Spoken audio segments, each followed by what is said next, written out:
والصلاة والسلام على خاتم النبيين. أما بعد فأعوذ بالله من الشيطان الرجيم. بسم الله الرحمن الرحيم. الصلاة والسلام عليك يا رسول الله وعلى آلك وأصحابك يا حبيب الله. الصلاة والسلام عليك يا نبي الله وعلى آلك وأصحابك يا نور الله. نويت سنة الاعتكاف. جب کبھی آخر مسجد ہوا کرے تو یاد کریں اعتکاف کی نیت کر دیا کریں کہ دیگر عبادات کے ساتھ ساتھ نفلی اعتکاف کا ثواب بھی ملتا رہے. حضور نبی کریم رؤوف الرحیم علیہ السلام جو کہ پاک پڑھنے کی بے شمار فضائل برکات ہمیں سب بات ہمیں آئے. چنانچہ اللہ پاک کے آخری نبی محمد عربی صلی اللہ علیہ وآلہ وسلم نے ارشاد فرمایا کہ جو بندہ پہلی مرتبہ درود پاک پڑھتا ہے تو اللہ تبارک و تعالی اس پر 10 رحمت کی نازل فرماتا ہے.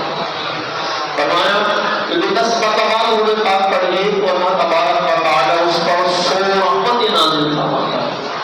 اور جو 100 بار درود پاک پڑھے اللہ تبارک و تعالی اس کی دونوں آنکھوں کے درمیان لکھ دیتا ہے یعنی اس کی نشانی پڑھنے کے دیتا ہے کہ بندہ نفاق اور دوزخ کی آگ سے آزاد ہو. اور اللہ تبارک و تعالی کل بروز قیامت اس کو شہیدوں کے ساتھ یقیناً درود شریف کے بڑے فضائل کے برکات ہیں. یہ مقام بھی میرے آقا صلی اللہ علیہ وسلم ارشاد فرماتے ہیں کہ جس نے یہ کہا جزا اللہ عنا محمدا ما هو اهل، انتہائی مختصر الفاظ کا یہ درود پاک ہے. فرمایا جزا اللہ عنا محمدا ما هو اهل، جس نے یہ کہا تو 70 فرشتے 1000 دن تک اس کے نامہ اعمال میں نیکیاں لکھتے رہیں گے.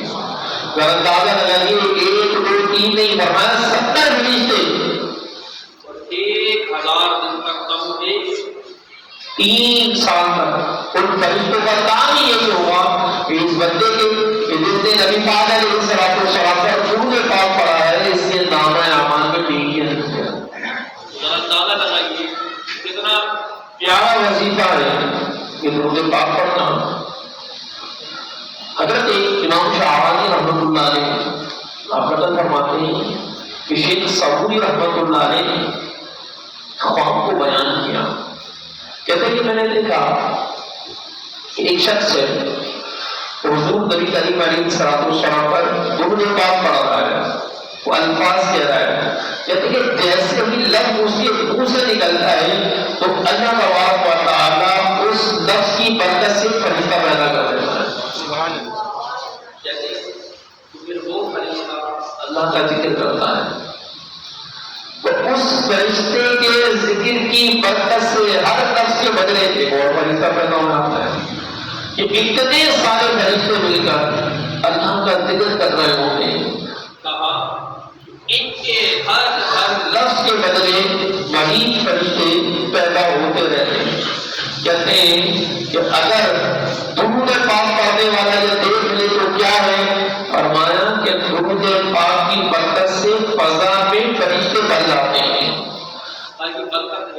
نبی کریم صلی اللہ علیہ وآلہ وسلم پر درود پاک پڑھنے کی اور بیچارے اپنے آقا و مولا صلی اللہ علیہ وآلہ وسلم پر درود پاک پڑھتے رہا کریں. آخر میں ایک اور حدیث سے بات سماعت کرنے کی چونکہ ہم مسلمان ہیں اور ہمارا عقیدہ ہے کہ اللہ تبارک و تعالیٰ نے جنت مسلمانوں کے لیے بنائی ہے.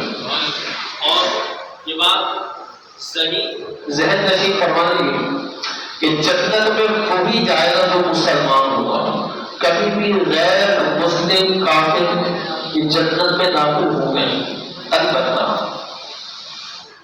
اس دنیا میں تو بندہ پیدا ہوتا ہے تو فطرت اسلام پر پیدا ہوتا ہے، مسلمان ہی پیدا ہوتا ہے، اور پھر بڑا ہوگی اپنے شامات اعمال کی وجہ سے، اپنے آس پاس کے ماحول کی وجہ سے بندہ کفر اختیار کرتا ہے۔ تو بات کرتا ہوں مسلمانوں کو بھی یہی ہوتا ہے کہ مسلمانوں والی زندگی گزارتا ہے، سب کچھ ہے، لیکن کبھی کوئی ایسا کلمہ کہہ دیتا ہے کہ جس کی وجہ سے وہ دار اسلام سے خارج ہو جاتا ہے۔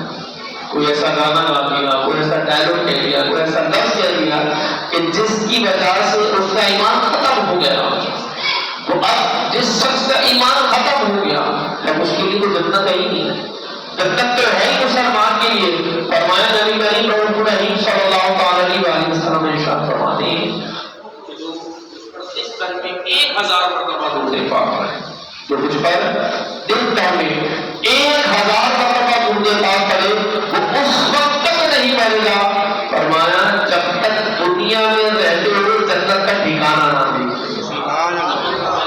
ایمان کی حفاظت کا ایک بہترین ذریعہ نبی کریم صلی اللہ علیہ وسلم پر درود پاک پڑھنا ہے۔ اللہ تبارک و تعالی ہمیں اس خوبصورت عمل پر عمل کرنے کی توفیق عطا فرمائے۔ صلو علی الحبیب صلی اللہ علی محمد صلی اللہ علیہ وسلم۔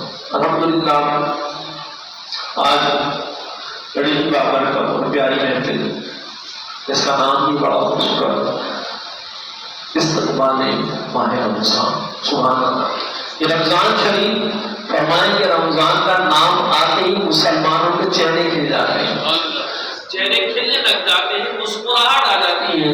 رمضان مبارک مہینہ ہے ہی ایسا۔ نبی کریم رحیم صلی اللہ علیہ وسلم رمضان مبارک سے بڑی محبت کرتے تھے، اور آج جو انہی کا صدقہ ہے کہ آج وہ مسلمان جب رمضان مبارک کا تذکرہ کرتا ہے اور جب سوچتا ہے تو اس کے دل میں ایک الگ ہی خوشی نازل ہوگا۔ اللہ مبارک بتانا نہیں،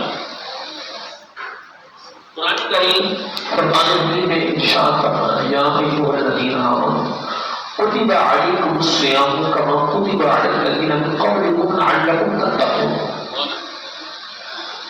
اس آیت مبارکہ میں اللہ تبارک و تعالیٰ نے مسلمانوں کو روزے رکھنے کا حکم ارشاد فرمایا۔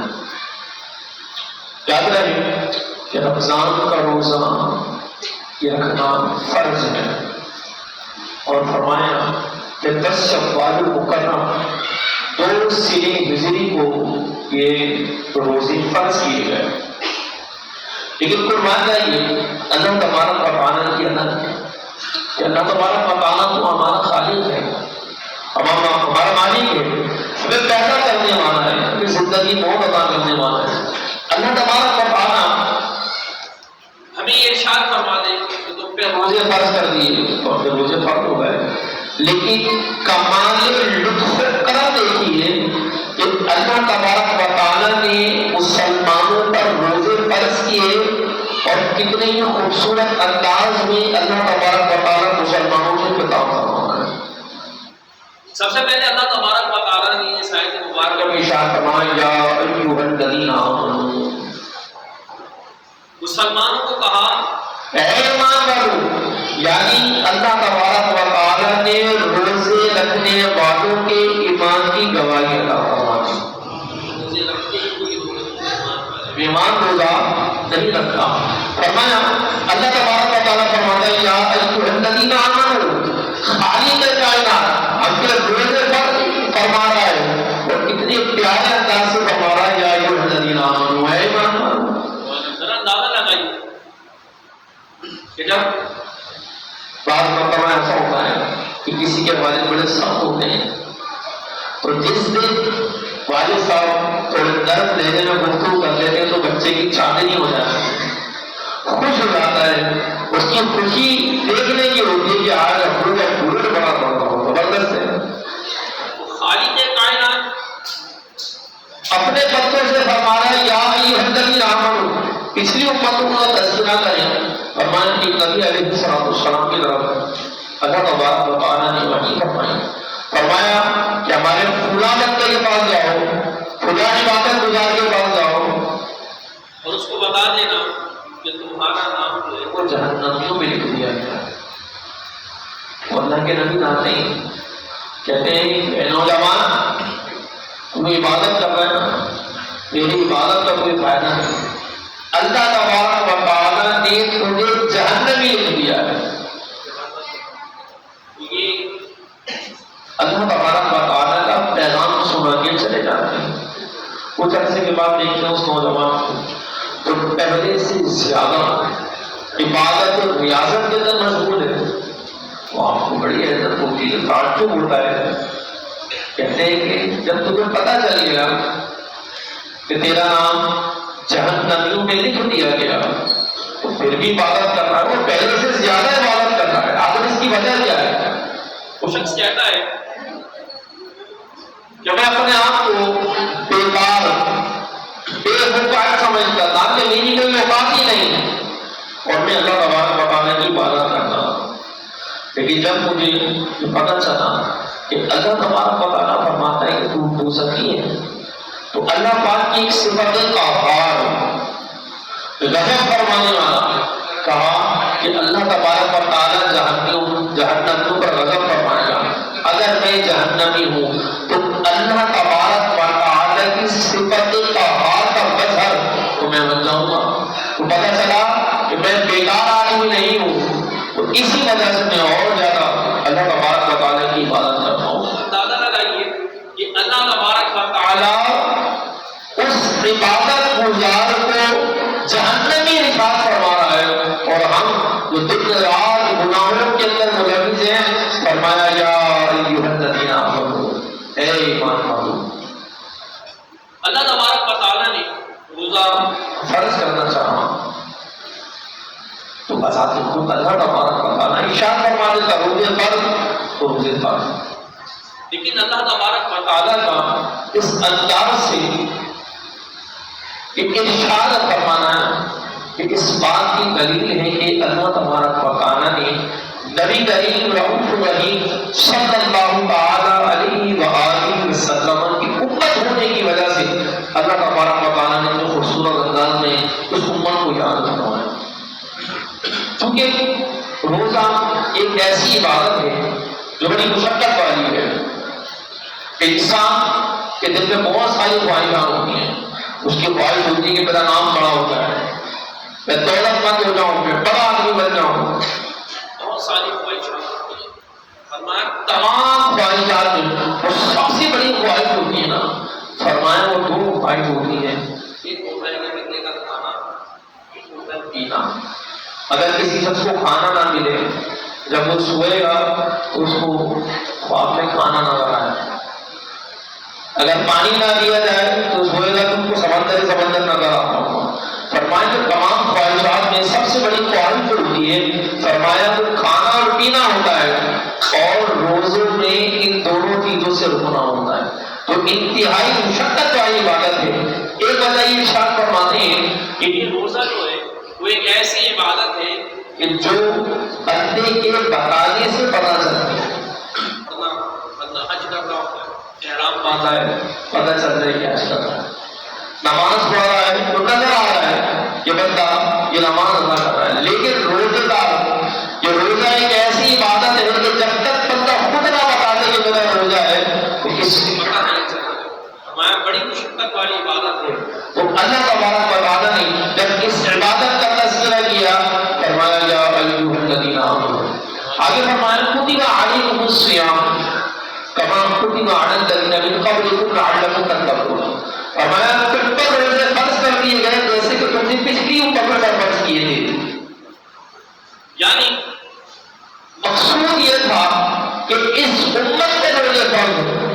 مقصود یہ تھا اس امت پر فرض ہو. تو اللہ تبارک و تعالیٰ نے اس کی تیاری یہ کی کہ حضرت آدم علیہ السلام سے حضرت عیسیٰ علیہ السلام پر تمام امت پہ اللہ تبارک و تعالیٰ نے روزے فرض کر دیے. اس لیے کہ اس امت کو اللہ تبارک و تعالیٰ روزے کا تحفہ عطا فرمانے کا. کمال لطف و کرم دیکھیے اس آیت پہ پڑھیں اور اللہ تبارک و تعالیٰ کی محبت کو دل میں اور ذہن میں بٹھا کر پڑھیں تو اس کا انداز بڑا نرانا ہے. حالانکہ روزہ اگر دیکھا جائے کہ کیسی عبادت ہے، حدیث میں آتا ہے روزے کے متعلق اللہ تبارک و تعالیٰ ارشاد فرماتا ہے کہ روزہ میرے لیے ہے، وَأَنَا أَجْزَىٰ بِهِ وَأَنَا أُجْزَىٰ بِهِ۔ فرمایا دونوں طریقے کے یہ الفاظ حدیث مبارکہ کے ہیں، یعنی فرمایا کہ روزہ یہ میرے لیے ہے، اس کی جزا میں خود ادا کروں گا۔ مطلب فرمایا کہ نماز ادا کرو تمہیں یہ نہیں کیا ملیں گے، زکات ادا کرو یہ ملے گا، حج ادا کرو یہ ملے گا۔ فرمایا روزہ میرے لیے، اس کی جزا میں خود ادا کرواؤں گا، تو قیامت کے دن دینے والا جانے اور جزا لینے والا جانے۔ اور دوسرا جو اعراب اس مبارکہ میں پڑھا وہ انا اجزا بہ، تو اب علماء نے فرمایا کہ اس کا ترجمہ یہ ہوگا کہ بندہ روزہ رکھتا ہے اور اس کی جزا میں خود ہوں، یعنی بندہ روزہ رکھ کے خود اللہ تبارک و تعالیٰ کو پا لیتا ہے۔ کتنی ہی پیاری اور اہم عبادت ہے روزہ، کہ اللہ تبارک و تعالیٰ نے کیسے لطف و کرم کے ساتھ کتنے پیارے انداز سے اپنے محبوب کی امت کو عطا فرمایا۔ آگے اللہ تبارک و تعالیٰ نے ہدایت اور اپنی شان فرمایا ایام معدودات۔ قرآن کہتا ہے کہ یہ گنتی کے دن ہیں۔ حضرت علامہ مولانا نبی علی خان والد اعلیٰ رحمۃ اللہ علیہ فرماتے ہیں کہ کیسا پیارا انداز ہے، کیونکہ اللہ کی رحمت کے تذکرے ہوئے ہیں کہ اللہ تبارک و تعالیٰ روزے ارشاد فرما رہا ہے، فرض فرما رہا ہے اور لطف کرم کے ساتھ ساتھ چل رہا ہے۔ کہا ایام معدودات، یہ گنتی کے دن ہیں۔ کہا ایسا نہیں کہ پوری زندگی تمہیں روزے رکھنا ہے، فرمایا نہیں، گنتی کے دن ہے۔ اس کو اس مثال سے سمجھایا، کہتے ہیں کہ جب بچہ مدرسے جاتا ہے تو والد صاحب کہتے ہیں کہ بیٹا 8 بجے جاؤ گے، 4 بجے چھٹی ہوتی ہے، 12 گھنٹے تک رکھنا ہے، باقی 16 گھنٹے تمہیں آرام کرنا ہے۔ کہتے ہیں کہ 6 دن تک تمہیں جانا ہے، 1 دن پورا دن تمہیں کھیلنے کا ملے گا۔ کہا کہ یہ ایک ڈھارس دی جا رہی ہو گئی ہے کہ جس کا حوصلہ پست ہو رہا ہوتا ہے، اس کا حوصلہ بڑھایا جا رہا ہوتا ہے۔ فرمایا ایام معدودات، اے غلاموں فکر نہ کرو یہ روزے ساری زندگی نہیں رکھیں، فرمایا گنتی کے دن ہیں جو تم پہ روزے خاص کر دیا۔ فرمایا روزے رکھنا، اب روزہ رکھیں گے ملے گا کیا؟ فرمایا لعلکم تتقون، جو روزہ رکھے تمہیں تقویٰ ملے گا، تقویٰ اختیار کر دو گے۔ کیسے؟ کہاں کے روزے کے اندر تبدہ روزے میں ہوتا ہے تو اس کی بہت ساری قوتیں جو ہے ختم ہوتی ہیں۔ فرمایا تو سب سے بڑی دو قوتیں نا، ایک فرما خواہشات اور دوسرا فرمایا غصہ۔ فرمایا کہ جب بندہ روزہ رکھتا ہے تو اس کی خواہشات، تو خواہشات وہ ہوتی ہیں جو بندے کو گناہ کی طرف ابھار نہیں ہوتی ہیں۔ کئی مرتبہ ایسا ہوتا ہے انسان گناہ کی طرف جا رہا ہوتا ہے لیکن اس کو یاد آتا ہے کہ میں روزے سے ہوں، تو فرمایا روزے کی برکت سے خواہشات نہ توڑتی ہیں اور روزے کی برکت سے غصہ نہ توڑ دیتا ہے۔ تو فرمایا جو بندہ پابندی وقت کے ساتھ مسلسل روزے رکھتا ہے تو اللہ تبارک و تعالیٰ اسے تقویٰ عطا فرماتا ہے۔ فرمایا جس کو تقویٰ عطا فرماتا ہے اللہ تبارک و تعالیٰ اسے جنت عطا فرماتا ہے۔ تو بڑے ہی پیارے انداز سے اللہ تبارک و تعالیٰ نے اپنے آخری نبی صلی اللہ علیہ وآلہ وسلم کی امت کو یہ روزے عطا فرمائے۔ بات چل رہی ہے سرکار علیہ السلام کی امت، تو اللہ تبارک و تعالیٰ نے دیکھیں کیسا کرم فرمایا۔ فرمایا اس امت کو سب سے آخر میں بھیجا گیا، اس امت کو سب سے آخر میں بھیجا گیا۔ کتنی ہی امتیں آئیں، کتنے ہی لوگ آئے، لیکن سب آئے چلے گئے، لیکن اس امت کو سب سے آخر میں کیوں پیدا کیا؟ کہا اس لیے کہ دیگر قومیں، دیگر امتیں جو گناہ کرتی تھیں تو اگلی امت والے ان کا تذکرہ کرتے تھے کہ دیکھو وہ لوگ نام بولنے میں کمی کرتے تھے، اللہ تبارک و تعالیٰ نے عذاب بنا دیا۔ وہ لوگ بے حیائی کیا کرتے تھے تو اللہ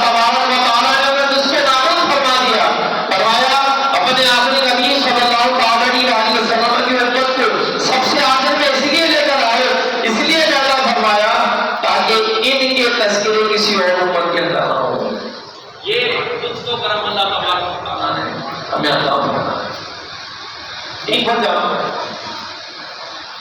اور بھی ہے، فرمایا اس امت کو سب سے آخر میں پیدا کرنے کی وجہ کیا ہے؟ فرمایا حضرت آدم علیہ السلام کئی ہزار سال، نہ جانے کتنے ہزار سال، دیگر انبیاء کرام کتنے عرصے سے، ان کی امت کتنے ہزاروں سال سے قبر کے اندر ہے، اور قبر کے اندر اس وقت تک رہیں گے کہ جب تک قیامت نہ آتا ہے۔ ہزاروں ہزار سال کہا جائے تو لاکھوں سال سے قبر کے اندر ہے، قیامت آئے گی تو یہ قبروں سے باہر نکلیں گی۔ فرمایا اس امت کو سب سے آخر میں اس لیے بھیجا گیا تاکہ ان کو قبر کے اندر قیامت کا زیادہ انتظار کرنا نہ پڑے۔ فرمایا کہ اس امت کو جو ہے اللہ تبارک و تعالیٰ نے کمزور پیدا کیا، ورنہ دیگر امتوں کی بات کی جائے تو ایسے ایسے یہ لمبے لمبے، یعنی ان کا ٹکنا اور ہمارا گدا، ان کا ٹکنا پھر بھی اوپر ہوا، یہ لمبی لمبی قومیں تھیں، ایسی قومیں بھی تھیں کہ جو پہاڑوں کو تراش دیا کرتی تھی، ایسی قومیں تھیں کہ پتھر پہ اگر گھوسا مارے تو پتھر ٹوٹ جائے۔ تو یہ وہ قومیں تھیں کہ جو اللہ تبارک و تعالیٰ نے طاقت عطا کی وہ سرکش ہو گئے، نافرمان ہو گئے۔ اللہ تبارک و تعالیٰ نے یہاں بھی لطف و کرم ارشاد فرما دیا، فرمایا اس امت کو کمزور اور ناتواں بنایا تاکہ تکبر سے بری ہو جائے، تکبر کریں گے، سرکش کریں گے، جہنم میں جائیں گے۔ فرمایا کہ جسموں کو کمزور بنا دیا تاکہ تکبر سے بری ہو جائے۔ اللہ تبارک و تعالیٰ اس امت پر خاص فضل و کرم فرماتا ہے۔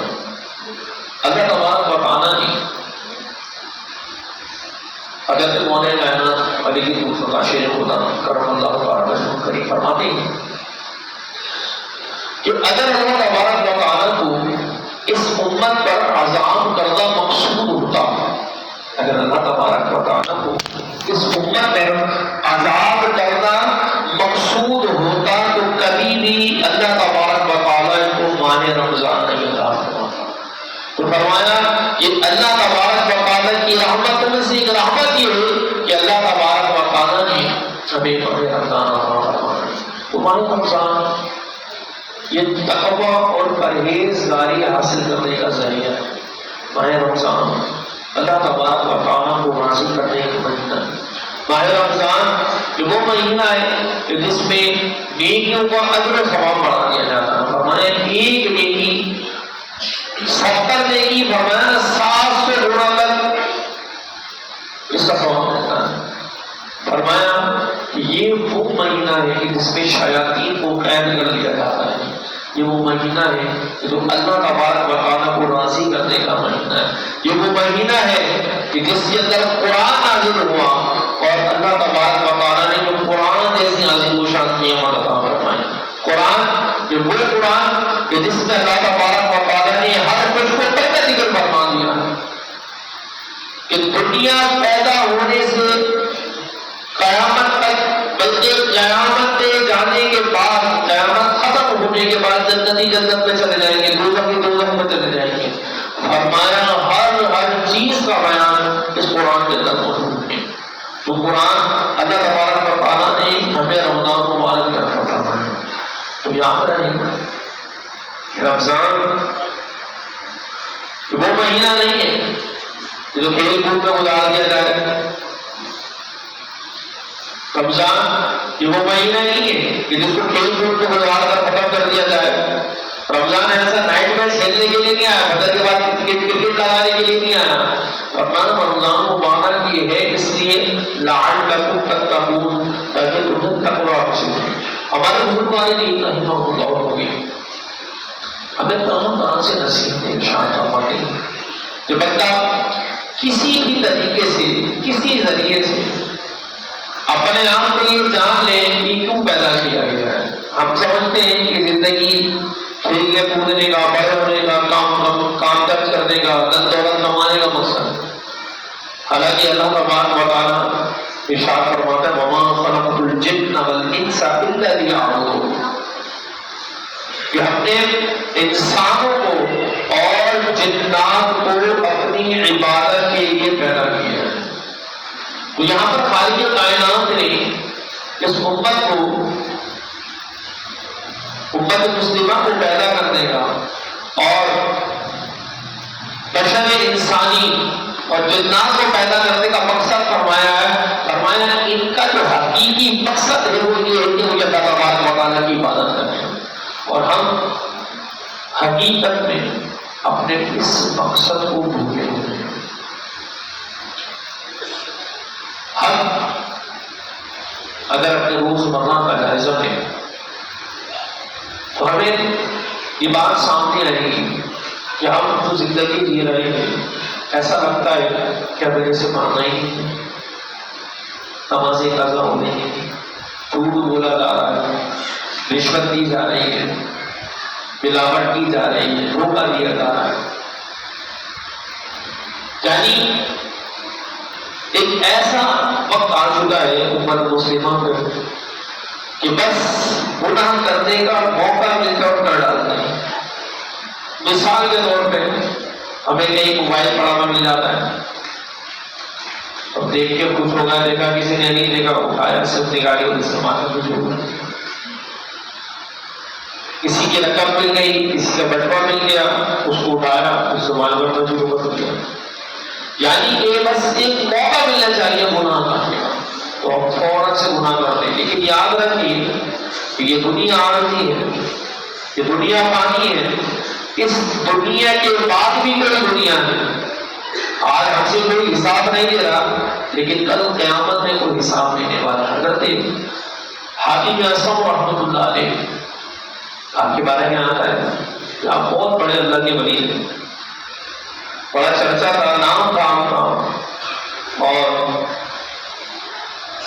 ایک مرتبہ ایک بڑا رئیس مالدار امیر و کبیر شخص آیا، عرض گزار ہوا کہ حضور مجھے آپ کی دعوت کر رہے ہیں، تو آپ میری دعوت قبول فرما لیں۔ اللہ والے تھے، دولت مند لوگوں سے بچتے تھے، مالدار لوگوں سے بچتے تھے، تو آپ نے منع کر دیا، لیکن یہ سلسلہ وہ جاری رہا، اصرار کرتا رہا کہ اچھا چلو جاؤ کہ تمہاری دعوت میں آ جاؤں، لیکن میری 3 شرطیں، تو میں تمہاری دعوت میں آ جاؤں گا۔ کہتے حضور ارشاد فرمائیے وہ 3 شرطیں کون سی ہیں؟ کہا کہ جہاں چاہوں گا بیٹھوں گا، جو چاہوں گا کھاؤں گا، اور جو بولوں گا تمہیں کرنا پڑے گا۔ اگر میری یہ 3 شرطیں منظور کر دیتے ہو تو میں آ جاتا ہوں۔ کہتے اللہ کے ولی ہے، ایک آدمی ہے، صوفی آدمی ہے، جہاں چاہوں گا بیٹھوں گا، ایک کونے میں بیٹھ جائیں گے، جو چاہوں گا کہوں گا، تھوڑا سا کھانا نہیں، جو کہوں گا کرنا پڑے گا، کہیں گے نماز ہوگا کیا کرو، نماز پڑھا کرو، ٹھیک ہے مان لیں گے۔ تو اپنے وقت کا امیر و کبیر شخص کہتے ہیں کہ اس نے یہ شرطیں مان لی، اللہ کے ولی کی زیارت کرنے بڑا مجموعہ حاضر کہ ہاتھی میں ایسا مارا ہے، اس رئیس نے پورے محلے کو سجا دیا کہ آج ہمارے محلے میں ہاتھی میں ایسا رحمت اللہ علیہ آ رہے ہیں، صفائیاں چلیں گے۔ وقت مقررہ پر حضرت ہاتھی میں ایسا رحمت اللہ علیہ حاضر ہوتے ہیں۔ ایک امام بڑا حضور، اتنے سارے لوگ، آپ جیسے ہی آتے ہیں یہ چکروں کا ڈھیر لگا ہوتا ہے، وہیں جا کے بیٹھ جائیں، کیونکہ شرط تھی کہ جہاں چاہوں گا بیٹھوں گا۔ وہ میزبان کرتا کیا نہ کرتا، پوچھنا کیسا کام، خیر کھانے کا وقت ہوا، طرح کی زبردست قسم کے کھانے، لوگوں نے ملک مسلم پر ہاتھ صاف کرنا شروع کر دیے، اپنے اپنے حساب سے زبردست کھانے کھانے، لیکن اس اللہ کے ولی نے جیب سے ایک سو کی روٹی نکالی اور کھانے لگا۔ میزبان پھر بیچارہ یار کروں کیا، حضرت نے کہا کہ جو چاہوں گا کھاؤں گا، ابھی سو کی روٹی کھا رہے ہیں، اتنا سارا ہے اہتمام کیا ہم نے، اس کو تو کچھ بھی نہیں کھانا، چونکہ شرط تھی اللہ کے ولی تھے، آگے کچھ نہ کہہ سکا۔ پھر آخر میں شرط تھی کہ جو کہوں گا وہ تمہیں کرنا پڑے گا۔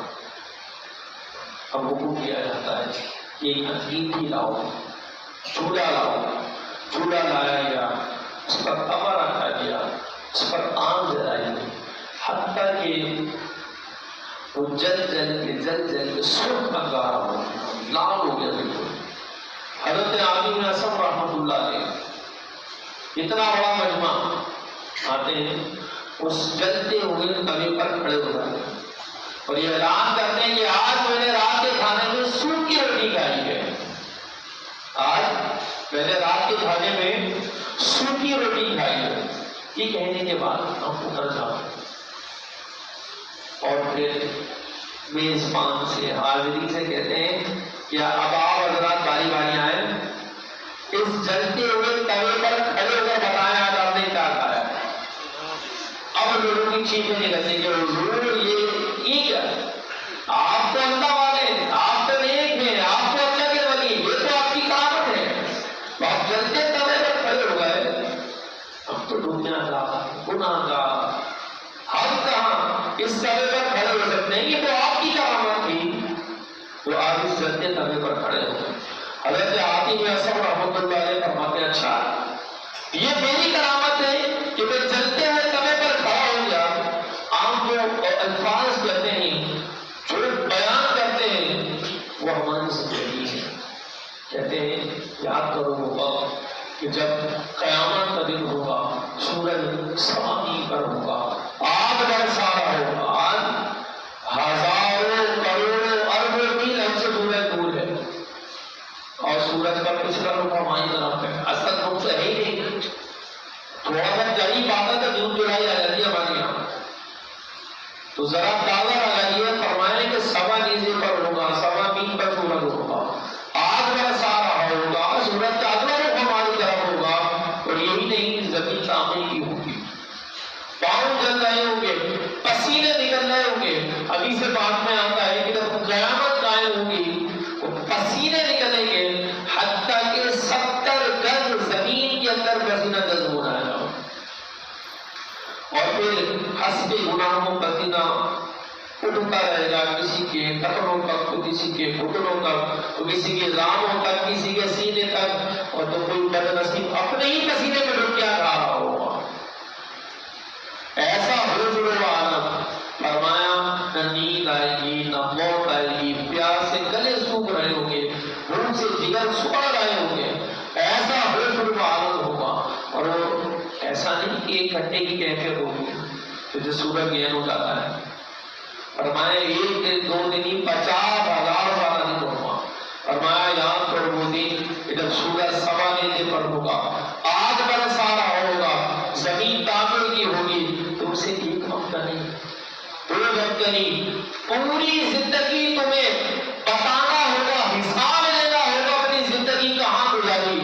فرمایا یہاں ایک وقت کے لیے میں کھڑا ہو گیا تو میری کرامت ہے، بتاؤ قیامت کے دن تمہارے اندر کون سی کرامت پیدا ہو جائے گی تو اس قیامت کی تپتی ہوئی زمین پر پوری زندگی کا حساب ہو۔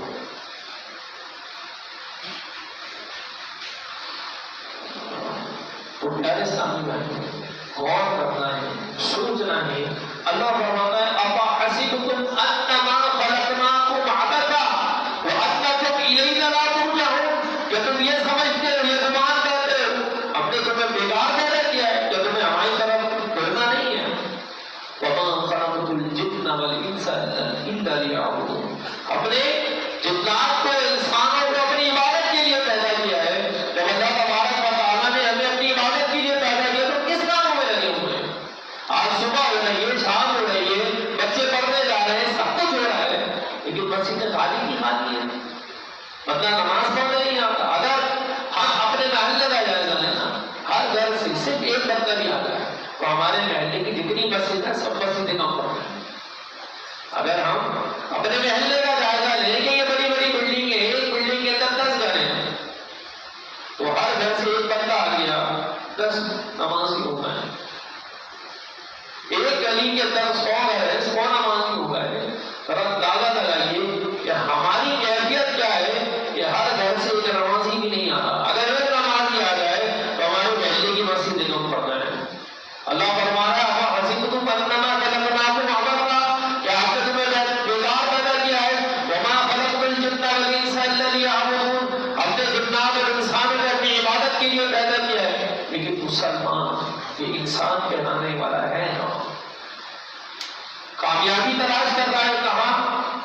علم کے اندر، یہ والی فیلڈ میں چل رہا ہو کامیاب ہو جاؤ گے، تعلیم کے اندر یہ کورس کر لو، یہ پڑھ لو، یہ ڈگری لے لو، کامیاب ہو جاؤ گے، فلاں یونیورسٹی میں چلے جاؤ، ڈاکٹر بن جاؤ، انجینئر بن جاؤ، کامیاب ہو جاؤ گے۔ لیکن حالانکہ وہ جو روزانہ کہہ رہا ہوتا ہے حی علی الفلاح، اور کامیابی کی طرف، اور مسلمان ہیں کہ بازار کے اندر، مارکیٹوں کے اندر، اسکولوں کے اندر، کالجز کے اندر، آفیسز کے اندر کامیابی تلاش کرتا ہے، حالانکہ اللہ تبارک و تعالیٰ کے نبی نے جو موضوع مقرر کیا ہے وہ کہہ رہا ہے حی علی الفلاح، اور کامیابی کی طرف، حی علی الصلاح، اور نماز کی طرف۔ لیکن مسلمان ہیں کہ سر نہیں،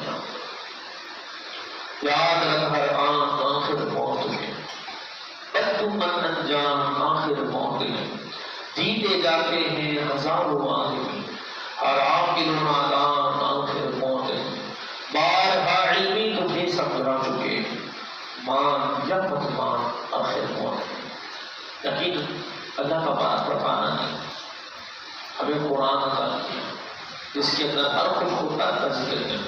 اللہ تبارک و تعالیٰ مقصد حقیقی بیان کر رہے ہیں انسان کو پیدا کرنے کا، اور انسان اپنے مقصد حقیقی سے چلا گیا اور شیطان کے اشارے پر جا رہا ہے۔ شیطان نے کہا کہ نماز کی چھٹی تو آج چھٹی، شیطان نے کہا تیرا میں آج روزہ نہیں رکھ تو آج کا روزہ نہیں رکھنا، شیطان نے کہا جو کھلا بل مارا یہ دیکھ تو اب دیکھ نہیں ہے۔ یعنی شیطان کے اشارے پر ناچا جا رہا ہے، لیکن اللہ تبارک و تعالیٰ کا قرآن فرما رہا ہے تو اس پر عمل نہیں کیا جا رہا۔ اللہ فرماتا ہے سچ بولو تو جھوٹ بول رہے ہیں، غیبت نہیں کرو تو غیبت کر رہے ہیں، چوری نہیں کرو تو چوری کر رہے ہیں، نماز پڑھو تو نماز نہیں پڑھ لے، روزہ رکھو تو نہیں رکھ۔ گویا کہ اللہ جو فرماتا چلا جا رہا ہے کہ جب مسلمان ہے اس کو الٹ کرتا چلا جا رہا ہے۔ تو یاد رکھیے کہ زندگی مختصر ہے، بہت مختصر ہے۔ ہم کہیں گے کہ کہاں سے مختصر ہے؟ 50 سال، 60 سال، 100 سال بہت ہوتے ہیں۔ ذرا اندازہ لگائیے اب سے کتنے لوگ ایسے ہیں تو یہ کہہ رہے ہوں گے آپ ابھی کچھ ہی دنوں کی تو بات تھی، رمضان آیا تو ماشاء اللہ دلائی، اور ہم بھی اور آپ عید کی نماز کی بات تذکرے کر رہے ہوں گے، کہہ رہے ہوں گے امام صاحب پتہ ہی نہیں چلا، رمضان آیا فوراً چلا گیا۔ یہ 30 گھنٹے، یہ سینکڑوں گھنٹے، یہ 30 دن یہ ایسے ہی گزر گئے، اتنے مختصر ہو گئے، پتہ ہی نہیں چلا رمضان آ گیا۔ اب میں سے بات ہو کسی کو اسکول جاتا ہوا دیکھنے تو اپنا بچپن یاد آ جاتا ہے، بچے کو روتا ہوا دیکھ رہے ہوں گے تو اپنا وقت یاد آ جاتا ہے، مدرسے جا رہا ہے بچہ اپنا وقت یاد آ گیا۔ اپنی زندگی جو چند دن کی لگ رہی ہے، اپنا بچپن یہ چند دن پہلے کا ہے، ذرا اندازہ لگائیے وہ نہ ختم ہونے والی زندگی اور یہ زندگی۔ جب بندہ مر جائے گا نا تو اس سے پوچھا جائے گا کہ بتا اس دنیا میں کتنا عرصہ زندگی زندہ رہا۔ آج یہ جو 30 سال، 40 سال، 50 سال، 100 سال اس میں ہم خود ہو رہے ہیں کہ ہماری زندگی بہت ہے۔ اب اس نہ ختم ہونے والی زندگی کے سامنے اب پوچھا جائے گا نا دنیا میں کتنا عرصہ زندہ رہے، کہا یہی کچھ پلک جھپکنے کی مقدار، یہی کچھ پلک جھپکنے کی مقدار۔ بچہ جب میٹرک کر کے نکل جاتا ہے نا آگے تو اس کو ایسا لگتا ہے میں کبھی اسکول ڈالا تھا، کالج سے پاس آؤٹ ہوا تو کالج کا زمانہ ایک خواب سا لگ رہا ہوتا ہے، بچپن سے گزر جاتا ہے تو بچپن ایک خواب سا لگ رہا ہے۔ تو ذرا اندازہ لگائیے اس نہ ختم ہونے والی زندگی کے سامنے جب پوچھا جائے گا کہ دنیا میں کتنا عرصہ زندہ رہے تو وہ شخص کہے گا یہ کچھ پلک جھپکنے کی مقدار۔ تو یاد رہے کہ اس پلک جھپکنے کی مقدار میں اس نہ ختم ہونے والی زندگی کی ہمیں تیاری کریں۔ آج ہم سفر پر جاتے ہیں، آؤٹ آف سٹی جاتے ہیں، مثال کے طور پہ حیدرآباد جاتا ہے کوئی بندہ، ایک دن کے لیے جا رہے ہیں تو ایک اسکول رکھ لیں گے، ایک ہفتے کے لیے جا رہے ہیں تو 3-4 روم رکھ لیں گے، ایک مہینے کے لیے جا رہے ہیں تو تھوڑا بیگ کا سائز بڑا ہوتا ہے۔ تو جیسے جیسے ہمارا سفر بڑھتا چلا جاتا ہے اس کی مدت بڑھتی چلی جاتی ہے، زیادہ سفر میں جو سامان ہوتا ہے وہ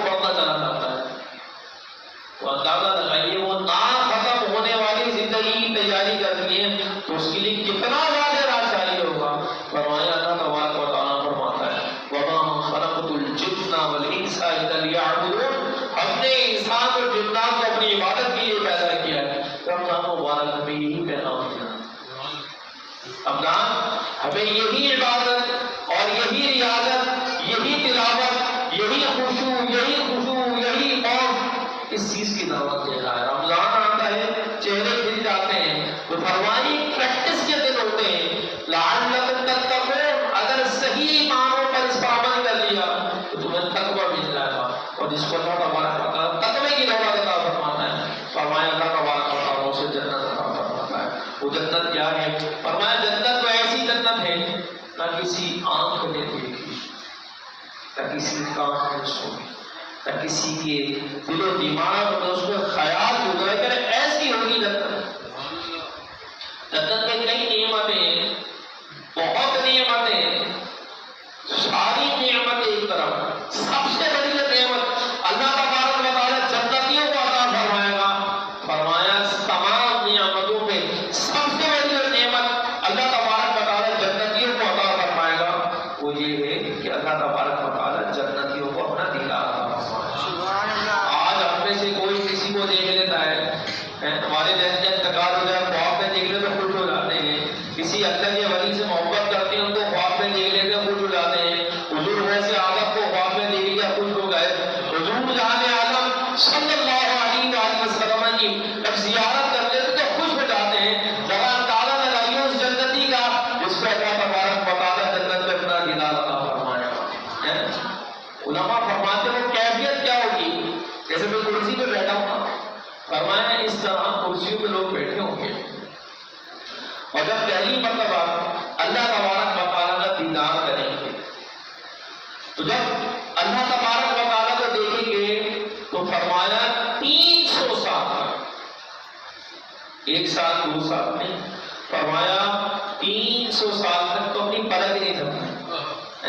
کیسا سرور ہوگا، کیسی مستی ہوگی، کیسا کیفیت کا عالم ہوگا کہ جنت میں اللہ تبارک و تعالیٰ کا دیدار ہے اور کرسیوں میں بندہ یوں جھوم رہا ہے اور اللہ تبارک و تعالیٰ کا دیدار کیے جا رہا ہے۔ تو یہ دیدار کس کو نصیب ہوگا؟ فرمایا جو نمازیں پڑھ رہا ہے۔ یہ دیدار کس کو نصیب ہوگا؟ فرمایا جس پر حج فرض ہو گیا وہ حج ادا کرے گا، جو والدین کی اطاعت فرما برداری کرے گا، جو کسی کو دھوکہ نہیں دے گا، غیبت نہیں کرے گا، چغلی نہیں کرے گا، ایک صاف ستھرا مسلمان جب اللہ تبارک و تعالیٰ کی بارگاہ میں جائے گا تو اللہ تبارک و تعالیٰ کہے گا کہ تو دنیا کی مشقتیں برداشت کر کے میرے پاس آیا ہے، آج مجھے وہ نعمت عطا کروں جو تمام نعمتوں میں سب سے بڑھ کر ہے۔ تو اللہ تبارک و تعالیٰ جنتی کو اپنا دیدار عطا فرمائے۔ تو اب میں سے ہے کیوں پانچ جنت میں جانا ہے نا جنت میں، تو جنت میں جانے کے لیے جنت کی تیاری کرنا ہے۔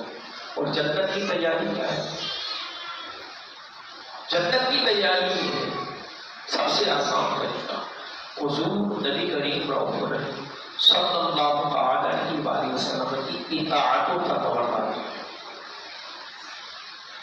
دنیا کا اصول ہے کہ جو بندہ نقل کرتا ہے پیپر کے اندر، امتحان کے اندر، جو بندہ نقل کرتا ہے تو اصول کیا ہے؟ اس کا پیپر کینسل کر دینا، اس کو ملنے والی جو کامیابی ہوتی ہے اس کامیابی سے بندہ محروم رہ جاتا ہے۔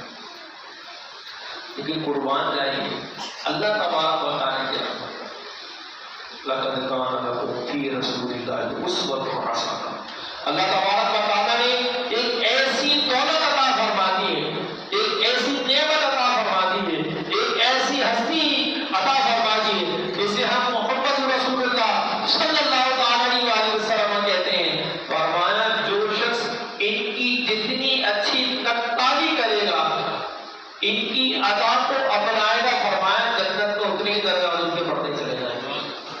اللہ تبارک و تعالیٰ نے یہ بھی فرما دیا کہ قبر میں کون کون سے سوال ہوں گے، من ربک ما دینک خود تقول فی حق ھذا الرجل۔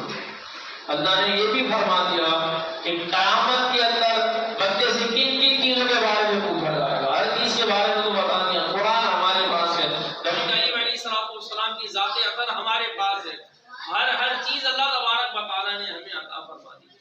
لیکن ہم ہیں کہ ہم رسول اللہ علیہ السلام کی اطاعت کے بجائے ہم دنیا داروں کی اطاعت کرتے ہیں۔ ہم شیشے کے آگے کھڑے ہو جائیں تم اپنا چہرہ دیکھیں کہ ہمارا چہرہ کیا مسلمانوں والا ہے یا کافروں والا ہے.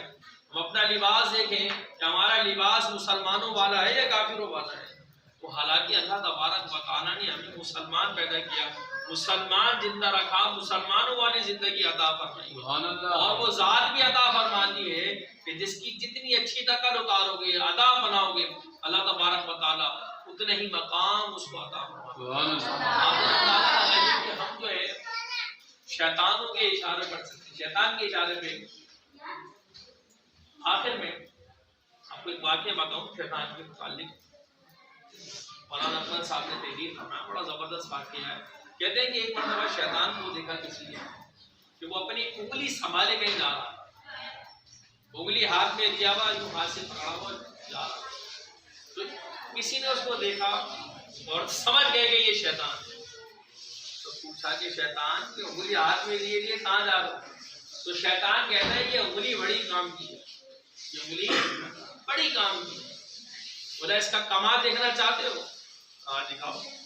تو وہ شخص جو ہے شیطان کے ساتھ انگلی، شیطان اس کے ساتھ جا رہا ہے. ایک گاؤں میں تھے، گاؤں سے باہر نکلتے شہر آیا. شہر میں ایک چھوٹی مارکیٹ تھی. تو مارکیٹ میں گیا تو وہاں پہ ایک حلوائی کی مٹھائی کی دکان تھی، سویٹ سینٹر تھا.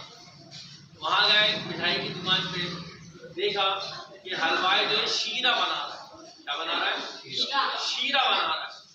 تو شیطان اپنی انگلی سے وہ شیرہ اٹھاتا ہے اور لمبا کر کے دیوار پہ لگا دیتا ہے. جب شیرہ لگا دیتا ہے اس کے بعد شیطان سائڈ پہ کھڑا ہو جاتا ہے، کہتے ہیں دیکھو میری انگلی کا کمال. شیرہ لگتا ہے تو مکھی آنے لگ جاتی. اب مکھی آئی تو مکھی کو دیکھ کے چھپکلی آ گئی.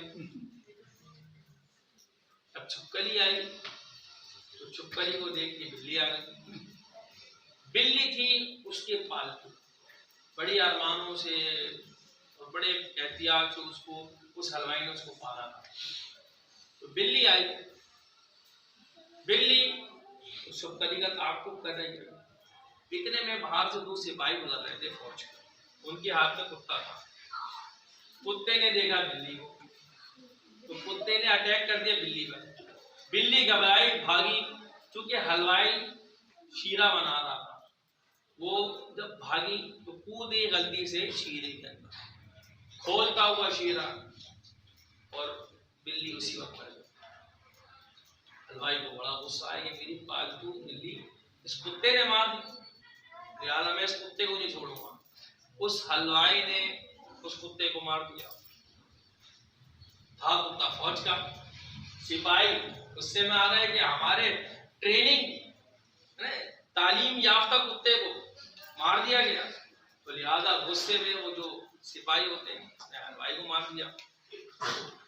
اب محلے میں شور مچ گیا، گاؤں والے آ گئے کہ ان دو سپاہیوں نے ہمارے گاؤں کے بندے کو ظلمن مار دیا. تو کیا کیا؟ ان سارے محلے والوں نے مل کے ان دونوں سپاہیوں کو مار دیا. اب وہاں فوج کا جو سپاہی جو ان کا کرنل جنرل جو بھی تھا وہ انتظار کر رہا ہے کہ یہ لوگ ابھی تک آئے کیوں نہیں. پتا چلا کہ ان دو سپاہیوں کو ظلمن گاؤں والوں نے مار دیا. تو پورا دستہ آیا، لشکر آیا، پورے گاؤں کو تہس تہس کر. شیطان کہتا ہے دیکھا میری انگلی کا کام کیا کیا تھا؟ صرف شیرہ اٹھا کے ہی وہ لگایا تھا اور اتنی بڑی تباہی ہوئی. فرمایا ہم وہ لوگ ہیں جو شیطان کے اشاروں پر چلتے ہیں، شیطان کے اشارے پہ چلتے چلتے بس سے آیا نماز نہیں پڑھنی نہیں پڑھنی، جماعت سے نہیں پڑھنی نہیں پڑھنی، یہ کرنا ہے کر دیا، یہ کرنا کر دیا، پوری زندگی گزار دی. جب پوری زندگی گزارنے کے بعد اللہ کی بارگاہ میں جائے، اللہ نہ کرے، اللہ نہ کرے، اللہ تبارک و تعالی کی طرف سے حکم ہوا کہ جہنم میں چلے جاؤ، تو کس کے ساتھ جانا ہوگا؟ شیطان کے ساتھ. فرمایا سورہ ابراہیم کے اندر اس کا پورا مضمون موجود ہے. کہتے ہیں وقال الشیطان لما قضی الامر ان اللہ وعدکم وعد الحق ووعدتکم فاخلفتکم. یہ پوری آیت مبارکہ آگے بھی اس کا بیان ہے. ہم جو کہتے ہیں نا کہ شیطان کے اشاروں پر چل رہے ہوتے ہیں، فرمایا کہ جب جنتی جنت میں چلے جائیں گے، دوزخی دوزخ میں جا رہے ہوں گے، اس وقت شیطان کہے گا ان اللہ وعدکم وعد الحق، کہ اللہ تبارک و تعالیٰ نے جو تم سے وعدہ فرمایا تو وعدہ حق و سچ تھا، ووعدتکم فاخلفتکم، میں نے بھی تم سے وعدہ کیا تھا لیکن وہ وعدہ جھوٹا تھا، وہ وعدہ خلافی تھی۔ اللہ نے وعدہ کیا کہ ایمان لاؤ نیک عمل کرو تمہیں جنت عطا کروں گا، اور ہم کہتے ہیں شیطان میں تمہیں وعدہ کرتا تھا کہ یہ کرو اس میں لذت ہے، یہ کرو اس میں لذت ہے، حالانکہ اس میں کوئی لذت نہیں ہے۔ تو پھر کیا ہوگا؟ تو پھر شیطان کریں گے اس پر، جو شیطان کے ساتھ جہنم میں جا رہے ہوں گے وہ ملامت کریں گے، خبیث تیری وجہ سے آج جہنم میں، تو ہی ہمیں وسوسے دیا کرتا تھا، تیری وجہ سے ہم جہنم میں جا رہے ہیں۔ تو شیطان کہے گا فلا تلومونی لوموا انفسکم، آج کے دن تم مجھ پر ملامت نہ کرو بلکہ اپنے آپ پر ملامت کرو، میرا تم پر کوئی زور نہیں تھا، میں نے تمہیں کوئی ہاتھ پکڑ کے گناہ کی طرف لے کر نہیں گیا تھا، الا دعوتکم فاستجبتم لی، میں نے تمہیں صرف دعوت دی تھی، تم نے دعوت قبول کر لی۔ تو ذرا اندازہ لگائیے، قرآن جس میں ہر خوش گوار کا بیان ہے، وہ قرآن ارشاد فرما رہا ہے کہ جو بندہ شیطان کی اتباع میں اس کے وسوسوں پر عمل کرتا ہے وہ قیامت کے دن اپنے ہاتھ کھڑے کر لے گا، میں نے صرف تمہیں دعوت دی تھی، ہاتھ پکڑ کر لے کر نہیں گیا تھا۔ تو اتنا بڑا نقصان کسی وسوسے میں آ جائے، حالانکہ اللہ تبارک و تعالیٰ نے عقل دی ہے، اللہ تبارک و تعالیٰ نے ہمیں بہت کچھ عطا کیا ہے۔ یقیناً سمجھدار وہی ہے جو اس دنیا میں رہتے ہوئے قبر و آخرت کی تیاری کرے، سمجھدار وہی ہے تو اس صحت کو غنیمت جانے۔ یقیناً ہم میں سے کتنے لوگوں نے یہ منظر دیکھے ہوں گے، لوگ نماز پڑھنا چاہتے ہیں لیکن اللہ نے ان کو اتنی طاقت نہیں دی کہ بیچارے اٹھ کے بیٹھ سکے، بیڈ ریسٹ میں، رکوع کرنا چاہتے ہیں لیکن رکوع نہیں کر پاتے، سجدہ کرنا چاہتے ہیں بیچارے کر نہیں پاتے، لیکن آج اللہ تبارک و تعالیٰ نے ہمیں یہ ہمت و طاقت عطا کی ہے کہ ہم نماز پڑھ سکیں۔ اللہ پاک نے ہمیں یہ طاقت دی ہے کہ ہم چل کر مسجد آ سکیں، اللہ تبارک و تعالیٰ نے ہمیں طاقت دی ہے کہ ہم روزے رکھ سکیں۔ یقیناً سمجھدار وہی ہے کہ جو اس دنیا میں رہتے ہوئے قبر و آخرت کی تیاری کے اندر لگا ہے۔ ہمیں چاہیے کہ آج کی محفل استقبال ماہ رمضان کے حوالے سے اس میں یہی پیغام ہے کہ جو آنے والا مہمان ہے اس کو اچھے طریقے سے ویلکم کریں۔ اللہ نے فرمایا روزے رکھو لعلکم تتقون، تمہیں تقوی ملے گا۔